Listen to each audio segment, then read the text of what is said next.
Well, this is that part of the show where we put the spotlight. Well, at this point of the show, let me also bring in another voice. We've got the management from Aptech also joining in to talk about what they made of the budget and what their overall thoughts are on this leg of the show. So let me quickly mention Mr. Ninad Karpe. He's with us as well. So good morning and thanks very much for being with us.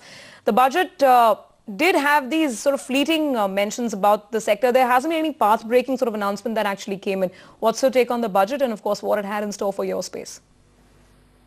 I think it's all very positive what's happening. You know, for a very long time, many governments were in a denial mode for education. What is happening now is there is a proper focus and attention being given on education. It's a good start. Some baby steps have been taken in this budget, whether it's in terms of, moratorium on the education loans and other small steps. But I think overall it's a good step in the right direction, because education fundamentally is, my belief is education should be treated like infrastructure. It's a soft infrastructure. So if we have that in mind, I think on a larger scale, there are a lot of things that can be done for the education sector, and I believe the budget is the first small step in this direction. Mr. Kishore, you did mention that increase in allocation for the ICT segment. Can you give us an exact sense of how that might actually benefit your company? See, now these are contracts. You must understand the projects are educations in the concurrent list of the government. So that means it is with the state government.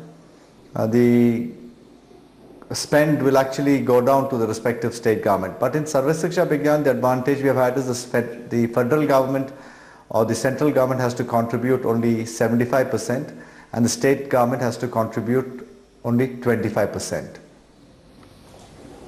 Mr. Karpe, question for you. Do you think there is a need for more investments in vocational training in particular? Has the government done enough on that front?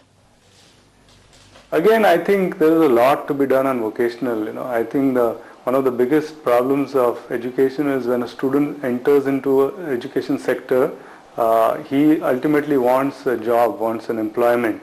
And the gap which exists between the formal education and the employability of the person can be filled up with vocational training.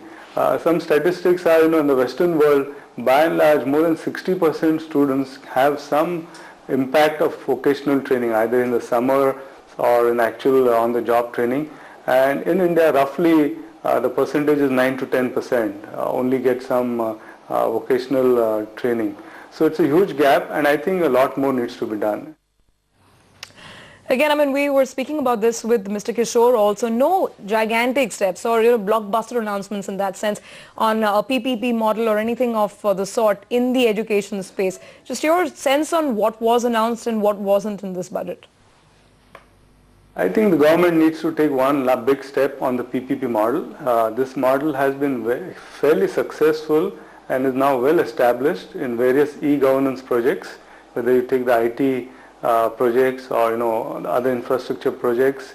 The days are gone when PPP model was questioned or model was not mature or established. That model has now established itself in the country. Being that since the model is now established, there is no reason why education sector also should not have the benefit of PPP model. Fundamentally, the government requires so much funds for the education sector that it cannot on its own raise all that money. And the only way it can bridge the gap between demand and supply is by embracing the PPP model. Mr. Kishore, coming back to you for some company-specific questions, what are your CapEx plans for FY10 and do you have any funding requirements at present? We should more than double our CapEx this year. We should do about 125 crore rupees of CapEx. Of this, more than 60% will be on on vitals, and the balance will be on ICT. So speaking about that ICT business, which is essentially the government schools business where you're providing computer education, can you tell us just how that's shaping up, how many schools you might have added in the last quarter? iSchool was started last year. We have currently crossed the 530 school mark, and I think our team has done a remarkable job acquiring 530 schools across the nation. We should comfortably double that number this year. What about Vitals, which is the VSAT business for the company and of course a growing focus area as well? How do you see that performance in the last couple of months? Vitals in the colleges is where we have built some large capabilities. The network which we have created today, it's actually the largest network in the world. There are some absolutely good platforms which we have created and which is adding value in our Vitals at our colleges.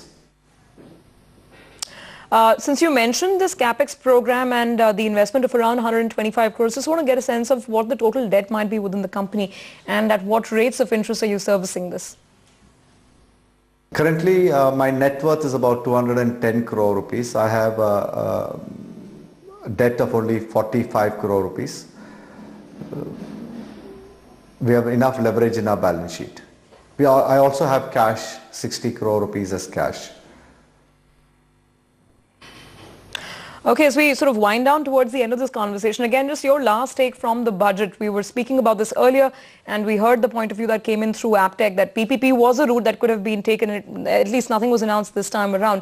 Just your own expectations from the government policy front, if any, for the remaining part of this year. I think very soon you will see this is not necessarily have to be a budgetary announcement. Private-public partnerships are policy decisions which the government will announce, and I'm sure we are on the path for that more partnerships in the government-private-public partnership. Okay. If I could come to you, Mr. Karpe, again, just some sense of what's happening within the company right now. What about your own CapEx plans? Well, Aptech as a company, we are more in the career courses.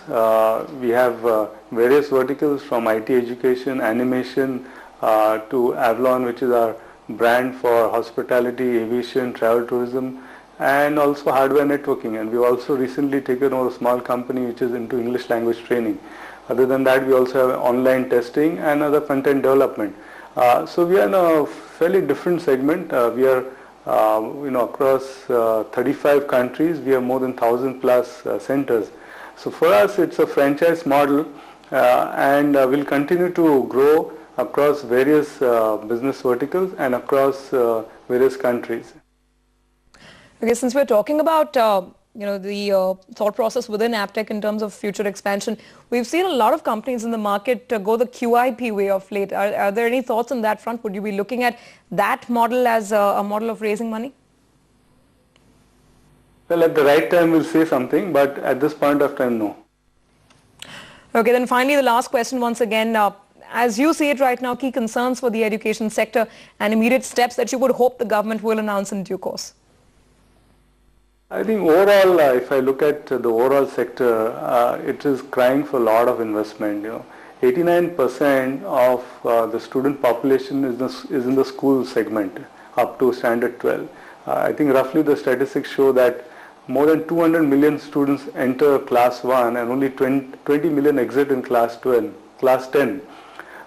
So it's a lot of number which is there, and I think from a government perspective, government education is fundamental responsibility of the government, but if one has to focus sharper, it should probably be in the primary segment from the government perspective. We do need more of everything, more of primary, more of secondary, more of more IITs, more IIMs, but I think the crying need is in the primary segment. From an industry perspective, I would think government should drop a comprehensive policy on the lines on which we have the NEGP policy, that is National E-Governance Plan, which fundamentally gives a broad perspective of where the government wants to head and what participation it seeks from the private players. If that broad policy and broad policy framework is drawn up for next 5 years, all private players and government players, semi-government players, local institutions, everyone will know what is the broad plan, and on that basis where it is headed. And dovetailing into this plan, my fundamental belief and appeal to the government is that education should be made an infrastructure sector. It's a soft infrastructure.